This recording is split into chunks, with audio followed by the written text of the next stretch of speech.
Olá a todos vocês, sejam todos muito bem-vindos a mais uma etapa de informações, de notícias sobre e para as pessoas com deficiência, em especial em relação às pessoas que enfrentam a incontinência urinária. E nesta gravação, nessa transmissão, neste Tira Dúvidas, a incontinência urinária feminina. Nós apresentamos recentemente um tema sobre isso, uma palestra sobre isso, e hoje nós vamos tirar as dúvidas de quem procurou tanto a APMDefesp, quanto o Diário PCD, quanto a Coloplast para tirar as dúvidas. Eu sou o Abrão Dib Júnior, sou jornalista, estou editor do Diário PCD e muito grato com essa parceria entre o Diário PCD, APMDefesp e Coloplast, com o objetivo de levar a notícia, levar a informação. Esta é a segunda etapa deste projeto. A primeira foi uma palestra com a Renata Silvano, com a Sandra Guiné,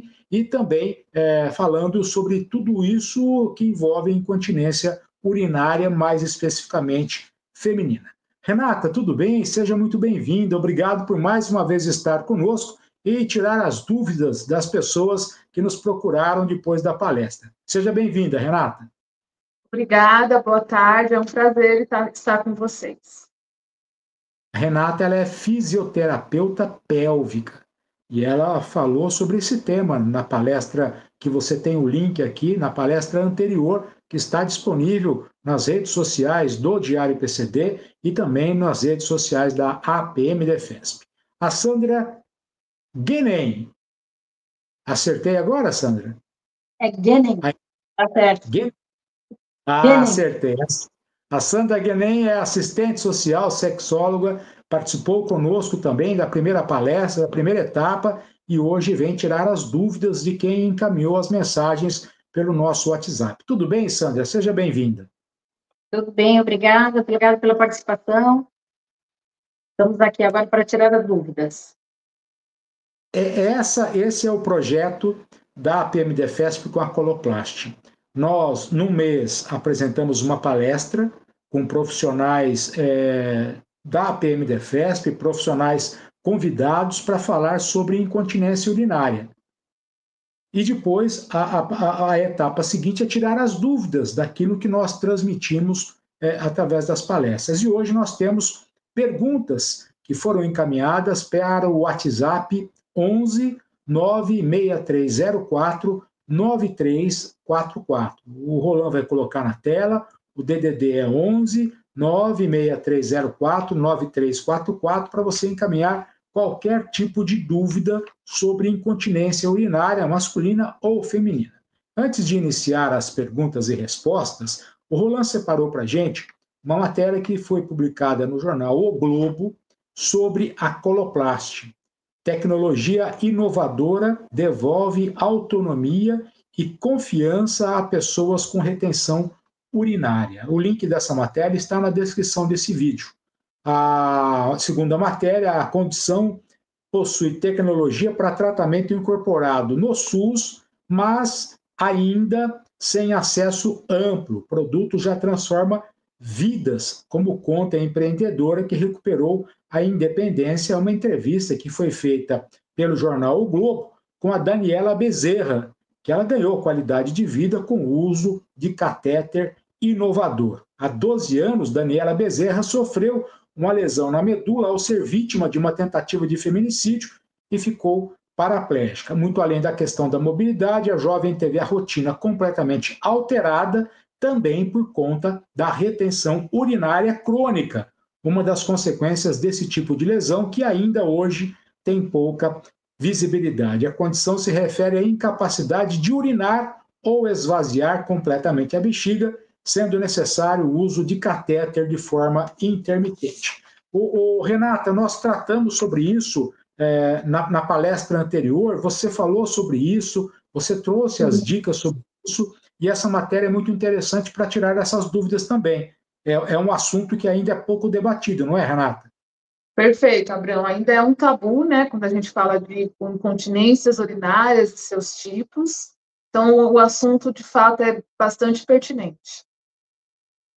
Quero alertar que a Coloplast, essa nossa parceira, Ela é uma empresa que desenvolve produtos para pessoas com necessidades íntimas de saúde, não é? Esse catéter que a Coloplast oferece, ele é referência em todo o Brasil.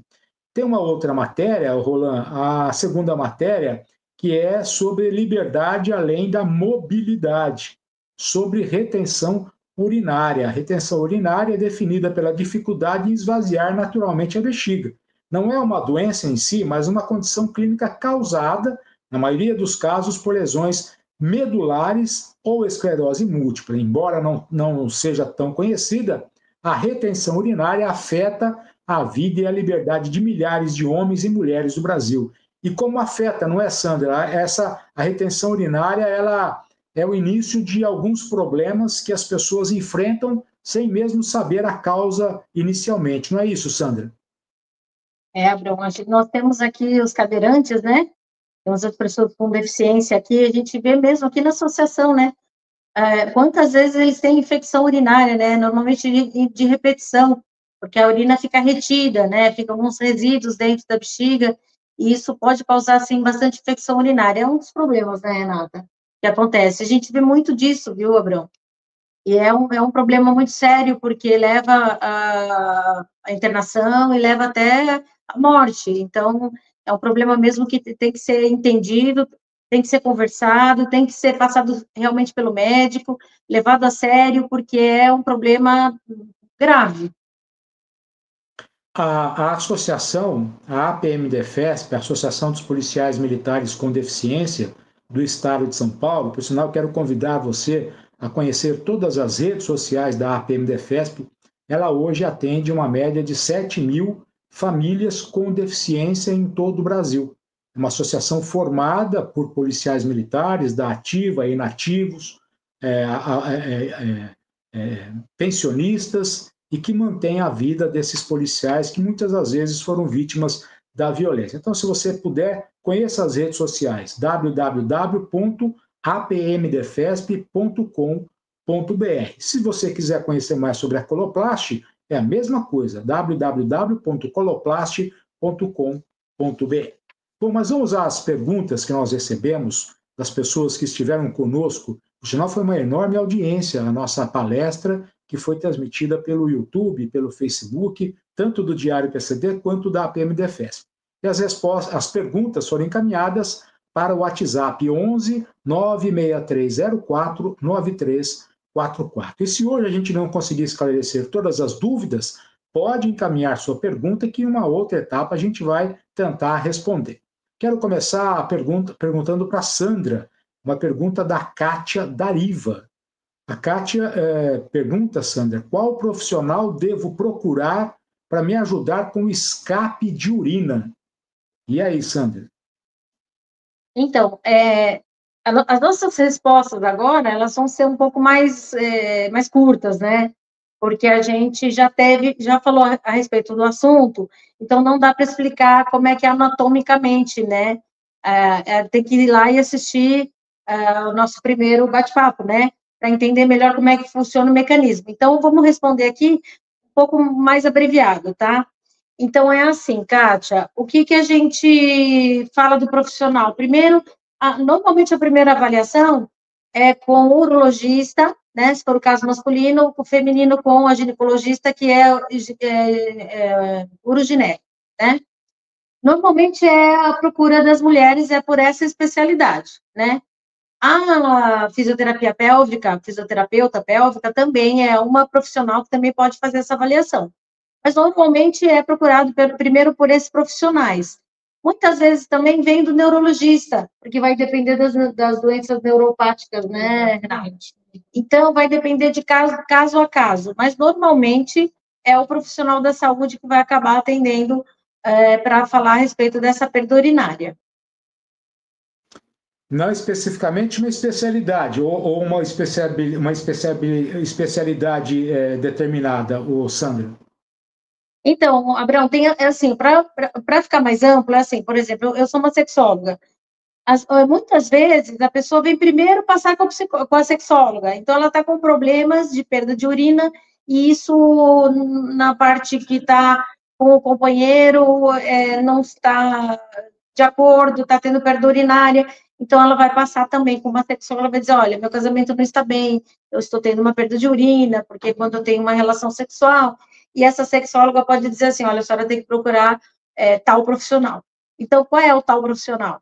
Tal profissional, a princípio, é a ginecologista, que a gente acaba encaminhando, tá? Mas ela sempre procura alguém que, um primeiro atendimento, por exemplo, clínico, alguém que ela vá lá e ela se sinta à vontade para ela dizer, eu estou tendo perda de urina, o que eu faço? Não é, Renato? Exatamente. E aí, normalmente, a gente encaminha para gineco, urogineco, né, que é no caso feminino, ou para fisioterapeuta pélvica. De qualquer forma, a fisioterapia pélvica vem num segundo momento, precisa de uma avaliação clínica.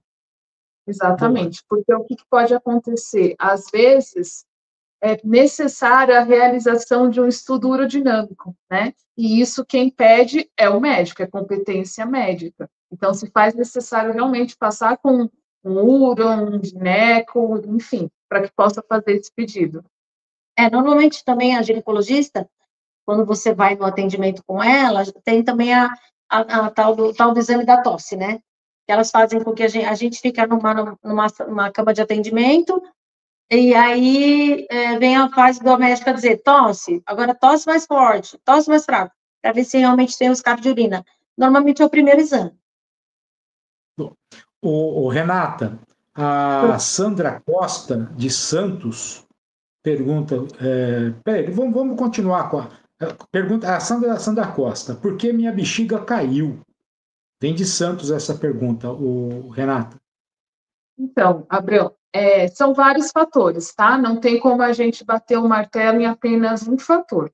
Primeiro, a gente precisa lembrar do assoalho pélvico, que é o compartimento que abriga essa bexiga. Aliás, não só a bexiga, mas outros órgãos pélvicos, como o reto, útero. Então, você tem um conjunto de músculos, fáscias, ligamentos, que trabalham entre si. Eu falo que, assim, é um trabalho em conjunto. Então, quando existe uma falha em algum compartimento, a gente chama do quê? De uma disfunção pélvica. E uma dessas disfunções pode ser uma incontinência urinária, de fato.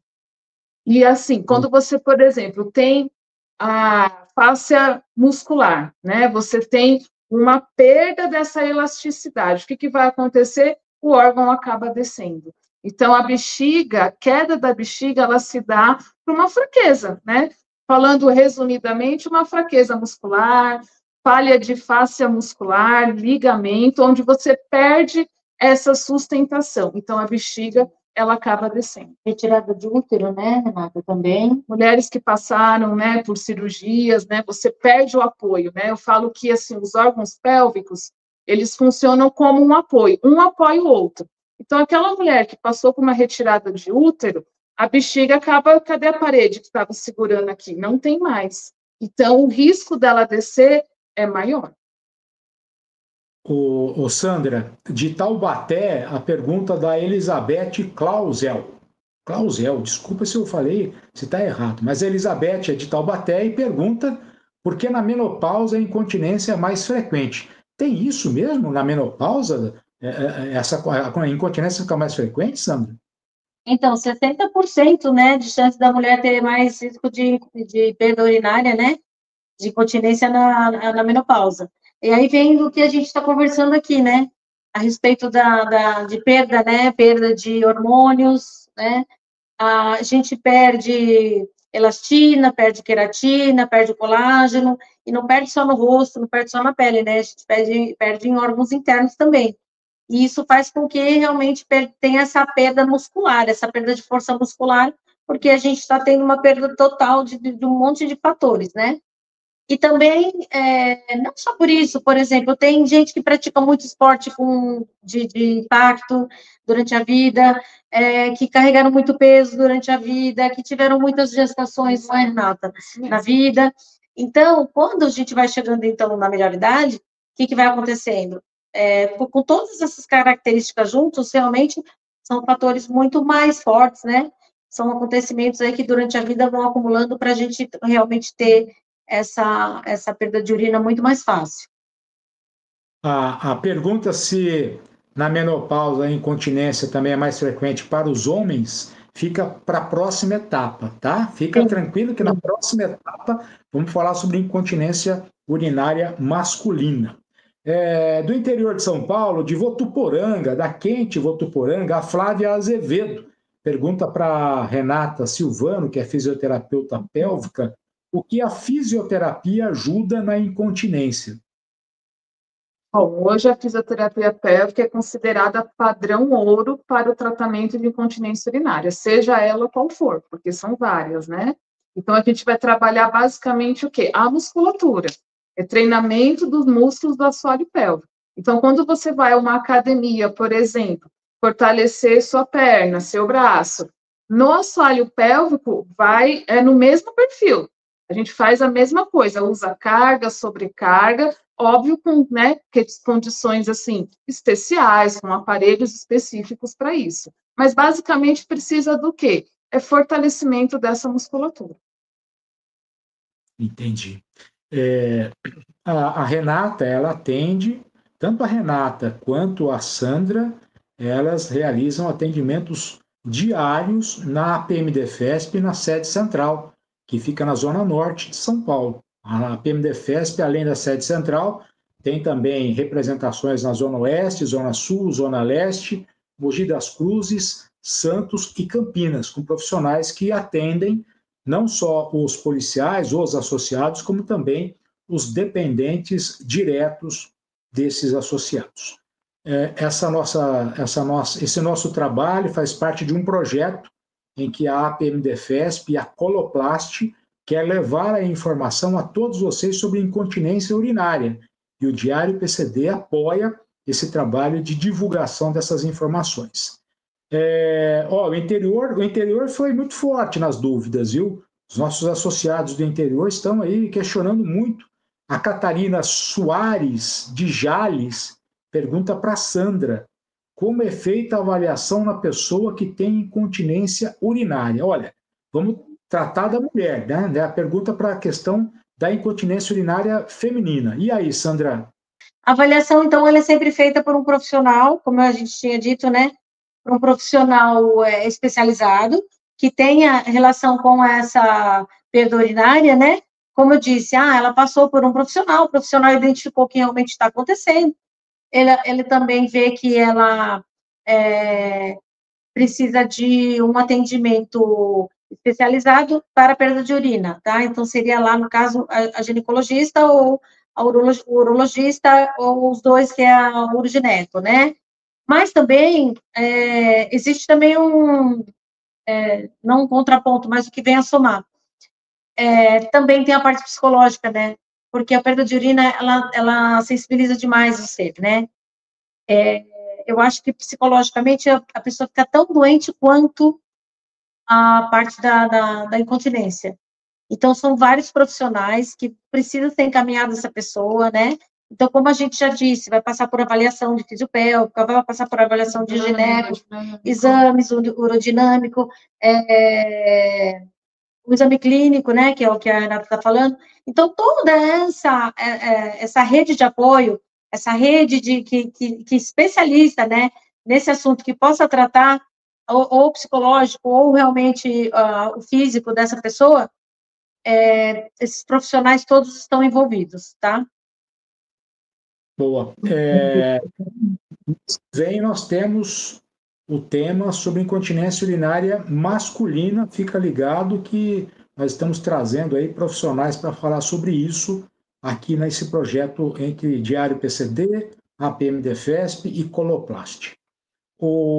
Renata, de Guarulhos, a Sônia Souza, quando tenho relações sexuais com meu marido, tenho perda de urina. Por quê, Renata? Isso pode acontecer por infecções do trato urinário, uma fraqueza muscular, né? Pode ver que a fraqueza muscular ela vai estar sempre envolvida de fato, porque a gente está falando de um grupo de músculo, né? De assoalho pélvico. E, mais uma vez, o fortalecimento é necessário para isso. Tirando a parte da infecção, se tiver infecção, aí tem que tratar, tem que passar com o médico, tomar um antibiótico, né? Mas, tirando essa parte de infecções, a fisioterapia pélvica consegue ajudá-la, sim. Renata, qual é o nome de um dos exames que se faz para acompanhar essa questão da incontinência urinária, não só urinária, mas também de fezes. Como é um nome estranho, eu estou tentando lembrar o nome do exame e não consigo.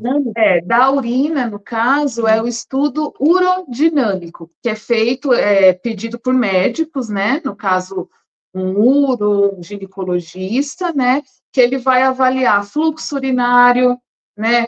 Os desejos, né? Por exemplo, na fase de enchimento, se a gente for falar de fisiologia, você tem 1, 2 até 3 desejos, né? Vamos supor assim, porque a bexiga ela tem uma capacidade de enchimento, né? Mas isso não significa que eu tenho que ir ao banheiro a todo momento, né? Então, tem pessoas normalmente com incontinências urinárias de urgência, por exemplo, bem graves, que no primeiro desejo, se ela não for no banheiro, ela acaba fazendo de fato xixi nas calças. Ela não consegue chegar nem no terceiro desejo. Então, o estudo urodinâmico, ele mostra para a gente exatamente isso. É um dos exames. Pessoal, se vocês quiserem conhecer mais sobre a Coloplast, eu repito, tá? O site da Coloplast é .com.br, www.coloplast.com.br. O Sandra, de Osasco, a Magda Vieira, quem precisa tratar incontinência urinária? Então, daí começa uma perda urinária, seja ela qual for. Então, eu estou lá e eu dei um espirro e eu senti que teve um escapezinho de urina, né? Então, pode ser frequente, pode não ser, né? Pode começar, um dia acontece, no outro dia não. Obviamente que precisa ser estudado com a ginecologista, porque pode ser uma infecção urinária, né, Renata? Infecção urinária também acontece. Mas, normalmente, a gente sabe, porque qualquer esforço, eu dei um espirro, eu fui dar uma corridinha e realmente teve esse escape de urina. Então, precisa ser avaliado com os profissionais mesmo, né? Se realmente esse escape de urina, ele é realmente um começo de uma incontinência urinária. Certo? Tem alguma... O que a gente tenta explicar para a paciente é que, assim, independente se essa perda urinária for em gotas ou em jato, já é uma incontinência urinária, porque às vezes as mulheres, elas falam assim, mas é só umas gotinhas, é só de vez em quando. Então, não importa, é incontinência urinária, né? Na verdade, a gente adquire o controle de esfíncter na infância, então você não pode perder isso ao longo do tempo, né? Então, assim, não importa se são gotas ou jato, é incontinência urinária. E quanto mais tempo demorar para tratar, quanto mais for postergar, pior vai ficar os sintomas. Então, e aí, uma coisa para se lembrar, a gente recebe muita mulher que fala assim, eu tenho um pouquinho de perda de urina, mas a minha irmã também, mas a minha amiga também. Todo mundo que eu falo tem. Que eu espirro, se eu dou uma risada um pouco mais forte, eu tenho um pouquinho de perda urinária, mas na minha idade é normal. Todo mundo fala que tem. Elas tentam normalizar, na verdade. Então, não pode normalizar, não, porque quanto mais cedo fizer a fisiopélvica ou fizer os tratamentos que são necessários para descobrir, né, qual é a causa, claro que sempre a prevenção ela é sempre melhor, porque quanto antes descobrir, mais fácil o tratamento, né? Eu tenho tantas dúvidas para fazer sobre incontinência urinária masculina, eu estou me segurando aqui, sabe? Mas... Calma que nesse que vem temos a masculina. Agora me diz uma coisa, você acha que essa situação das mulheres, por exemplo, que é natural, isso é um tabu, não? Vocês acham que isso é um tabu? A mulher prefere não tratar do que enfrentar esse tratamento? Não é que não prefere não tratar, até porque é um tratamento chatinho, esse estudo urodinâmico é muito dolorido, e é muito difícil, e é caro. Então, assim, quando você consegue detectar já na ginecologia só com o espirro, com a tosse, tem que estar mais evoluído, sabe? Então, eu acho assim, e como todo mundo tem, então minha amiga tem, minha irmã tem, minha mãe tem, então todo mundo tem, e eu acho que é normal, porque é da minha idade, todo mundo tem, então não precisa ser tratado, porque não é que não precisa, me ajudar. Porque é cultural, né? Então, porque a avó teve, a mãe teve, então eu também vou ter. Então, assim, não sabe nem que tem tratamento. Exato. Não sabe que tem o tratamento, porque é normal, todo mundo tem, então eu não sei eu vou chegar lá e vou tratar e eu não vou ter. Então, às vezes, a desinformação é o problema, né? Exatamente isso. E é esse o nosso objetivo, é esse o objetivo desse projeto, da Coloplast, da EFESP e do Diário PCD. Assim, é difícil cravar isso, mas a incontinência urinária, ela não é hereditária. Né? Não adianta, mas o vizinho tinha minha mãe, minha avó, minha bisavó. Não, isso não é hereditária. A incontinência urinária, ela não é hereditária. Isso mesmo, a palavra é essa mesmo. Sim, isso mesmo. Sim.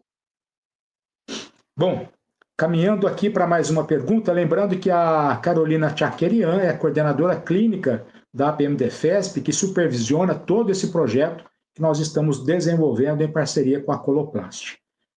Maria Helena Dias, de Mogi das Cruzes. Olha, essa pergunta aqui, olha lá, Renata. Pode acontecer incontinência na fase da gravidez? O que fazer? Já que todos os órgãos começam a mudar durante a gravidez, não é, Renata? Exatamente, Abraão. Realmente, pode acontecer, sim, com muita frequência, né? Estar grávida já é um fator de risco para incontinência urinária, né? Porque você tem um aumento de carga nesse assoalho pélvico, então você vai ter a bexiga, em cima dessa bexiga, você vai ter um útero que vai ter que crescer para abrigar esse bebê. Então, você imagina a pressão que essa bexiga vai sofrer durante todo o tempo da gestação. E aí são vários fatores, né? A mulher na gestação, ela tem uma alteração hormonal muito grande, é uma carga hormonal muito grande mesmo, que afeta tudo, né? Vamos pensar na elastina também, né? Sim. Que afeta o corpo inteiro. Então, assim, ligamentos, fáscias musculares, elas vão perder toda a sua elasticidade para poder abrigar esse bebê. E a bexiga não vai ser diferente. A bexiga acaba sofrendo um grande impacto durante a gestação. É muito comum isso. Muito comum mesmo. Mas tem tratamento. Assim, é após a gravidez, não é, Renata? Durante também. Não, durante pode ser feito, sem problema nenhum. Pode ser feito durante e depois. Legal. Olha aí. Ai. Vamos lá. Agora as perguntas de fora de São Paulo, hein? Nossa transmissão foi para fora do estado de São Paulo. Para a Sandra, pergunta de Minas Gerais, das Minas Gerais, de Araguari, ou Minas Gerais, do pão de queijo mais gostoso do mundo. A Lisete Silva. Quais as melhores atividades para o fortalecimento para evitar a incontinência urinária? E aí, Sandra, responde para a Lisete. Então, Lisete, é meio complexo, né? Porque a gente precisa falar aqui, como a Renata estava falando, né? Atividade física, a gente faz atividade física, e a atividade física dessa parte do assoalho pélvico também precisa também ter uma atividade que é a fisioterapia pélvica que faz. Alguns exercícios, eles são muito bons, como, por exemplo, atividade física, a gente não precisa falar, né? É uma educação para todos os males, né? É atividade física, musculação, todo um contexto de deixar o corpo, obviamente, que com musculatura mais forte, mais magro, para não ter o peso, né, dos órgãos e tudo mais. Mas, assim, tudo com acompanhamento médico. Por quê? Porque o exercício físico, apesar de dizer que ele faz bem e que ele é uma das coisas boas, depende, né? A gente não pode não estar falando aqui de um exercício que vai pegar muito peso, por exemplo, que pode também afetar a parte, não é, Renata? Essas partes do assoalho pélvico. Então, nós estamos falando de atividade física controlada, né? Nós vamos falar aí de, assim, em relação à musculatura do assoalho pélvico, que ela começa aqui embaixo do peito, né? A yoga, por exemplo, a dança do ventre. Dança do ventre é maravilhoso para essa musculatura pélvica, trabalha a mobilidade e pega todinha essa parte pélvica, tá? Essa cinta, né, de musculatura pélvica, né? Então, a gente tem, e a fisioterapia pélvica, lógico, como a gente já falou, né? E lá nas atividades físicas, lógico, eles vão falar de agachamento, vão falar de abdominal, mas, no geral, sim, são as atividades físicas do trato do corpo todo, né, em relação a essa musculatura.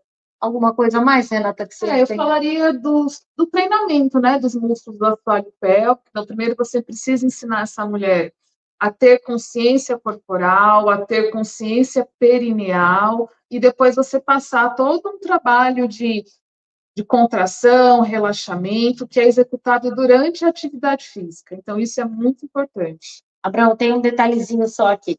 Outro dia eu estava conversando com a Renata e eu estava dizendo para ela, né, que eu tenho o costume de fazer o aperta e solta, né, do assoalho, que são as atividades de fisioterapia, né? E ela estava me dizendo, Sandra, que bom que você tem essa consciência dessa contração, porque tem gente que eu atendo que eu falo contrai, e não consegue nem sentir. Ela fala, estou contraindo, mas não está contraindo nada, porque já tem uma fraqueza muscular tão grande, né, por deixar tanto tempo, e aí é muito mais difícil o trabalho, né, Renata? Assim, parece simples, né, a gente fala, contrai, solta, né, mas não é. No dia a dia do consultório, a gente vê o quanto as mulheres têm essa dificuldade. Por quê? Porque falta consciência corporal, além de uma fraqueza generalizada de toda a musculatura mesmo. E depois tem também os exercícios, né? E vocês também, a fisioterapia pélvica também tem. A gente usa cone, biofeedback, são vários aparelhos. Que dá para fazer essa reabilitação. Mas o ideal é que faça antes, né? Que sempre é tudo melhor com a prevenção, né? Esse exercício do músculo, não é? Pode ser feito assim, qualquer um pode fazer, mesmo que você não tenha incontinência urinária, é um exercício que só vai ajudar, só vai trazer melhor qualidade de vida. Ele é musculação, né? Ele é como musculação. Você vai fazer para prevenir, para emagrecer, para ficar fortalecido, e internamente é a mesma coisa. Então, você previne, né, para já não ter nenhuma dessas perdas aí, é exatamente isso. Como é que eu vou tentar dizer? Você encolhe, segura um pouquinho e solta. É uma série de 10, é isso, Renata? Como é que você sugere que seja feito? Contrai e solta. Eu uso um termo, assim, popular, né? Imagina que você está muito apertado para fazer xixi, mas você não tem um banheiro para ir agora. Então, você vai ter que contrair toda essa musculatura e ficar segurando, até você encontrar um banheiro que você possa ir. E aí, você vai relaxar. Então, é o contrai e solta. Contrai e solta. Isso seria, no caso, né, Renata, de fazer essas atividades antes de acontecer qualquer coisa ou no comecinho. Mas depois é muito mais complexo para isso que tem o fisioterapeuta pélvico. Não é só isso. Que vai ensinar todas as outras opções que Isso a gente começa para a paciente começar a ter uma consciência perineal, né? Mas não é só isso, tá? É uma prevenção inicial primária, né? Bem inicial, total, bem primária. Total. É muito mais complexo, exatamente. A última pergunta, que pena, né? A pergunta vem do Rio de Janeiro, de Paraty. A Patrícia Porto. Segurar a urina por muito tempo pode desencadear a incontinência? Essa resposta vai para mim também, viu, Patrícia? Não é só para você não, porque eu também tenho essa dúvida, viu? Total, né? Você acaba tendo o que a gente chama hoje de uma incontinência por transbordamento, né? Então, você altera toda a fisiologia da complacência vesical. A gente acabou de falar do exame do estudo urodinâmico, que avalia justamente isso, né? Além do fluxo urinário, você tem uma complacência vesical. Então, essas pessoas que têm esse hábito ruim de ficar segurando a urina por muito tempo, altera totalmente essa biomecânica, essa complacência ela fica totalmente prejudicada, né? E aí vai dar problema, com certeza. Entendi. Não é bom mesmo, não é legal. Não, pessoal, não é. Missão cumprida, por enquanto, em relação à incontinência urinária feminina, Sandra? Acho que nós conseguimos, nessas duas etapas, levar um pouco de informação, mas nós não vamos parar por aqui, não é, Sandra? Vamos continuar.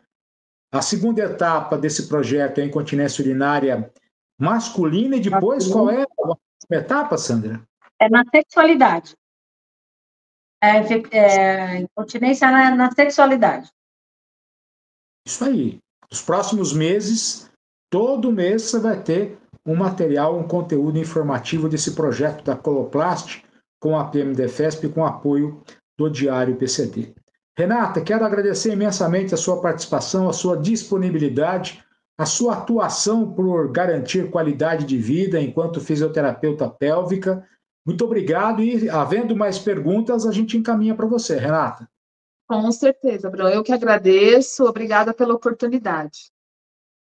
Ô, Sandra, quero também agradecer a você o trabalho que você faz, primeiro como assistente social, como avaliar o dia a dia de cada pessoa, e depois como sexóloga e como multiplicadora de informação. Então, quero te agradecer pela sua disponibilidade, por estar conosco, Sandra. Muitíssimo obrigado, viu? Abraão, eu que agradeço. Eu queria deixar aqui uma última informação. É assim, sempre procurar um atendimento. A gente precisa de qualidade de vida. A gente não termina a nossa vida, a gente não tem... quando a gente entra nessa onda, né, da perda urinária, a gente não consegue ver lá na frente um horizonte que você nunca mais vai deixar de ter essa perda urinária. Você não consegue nem se imaginar tendo uma vida útil de novo, porque é um transtorno, como a gente já falou, né? Não pode ir em lugar nenhum, não pode beber nada, não pode dar uma risada maior, não pode estar namorando, né, sem nenhum tipo de problema, e tudo isso também acaba muito com o psicológico, né? Isso, quem pode dizer melhor disso é a Carolina, que vai falar com vocês na próxima, né, no nosso próximo bate-papo, que ela é psicóloga, né, aqui da associação, nossa coordenadora, precisando pode procurá-la, e pode dizer a respeito disso, que psicologicamente isso é terrível, tão terrível quanto a perda urinária, né? Então, tem sim cura, tem sim vida, tem sim alegria, tem sim amor, é só procurar o atendimento que vai dar certo. Legal. Pessoal, acho que esse é o objetivo, levar a informação. A Coloplast tem um site acessível para você ter também informações no site da Coloplast. A APM-Defesp, a Associação dos Policiais Militares com Deficiência, assumiu essa responsabilidade de levar a informação, de dar transparência sobre incontinência urinária, e o papel do Diário PCD é buscar repercutir isso em todo o Brasil e fora do Brasil. É o que nós estamos fazendo. Se você não teve a sua dúvida esclarecida nesse bate-papo, nesse Tira Dúvidas, o WhatsApp para você mandar a sua pergunta é o DDD 11 96304 9344. Muito obrigado a todos. Sob a coordenação de Carolina Tchaquerian, nós finalizamos por aqui a segunda etapa desse projeto e em breve voltamos falando sobre incontinência urinária masculina. Muitíssimo obrigado a todos. Gratidão. Tchau, Sandra. Tchau, Renata. Tchau, obrigado. Tchau, obrigada. Pessoal, obrigada. Gente, incontinência urinária, informações, projeto para levar para você e dar transparência a tudo isso. Obrigado, gente. Valeu. Tchau.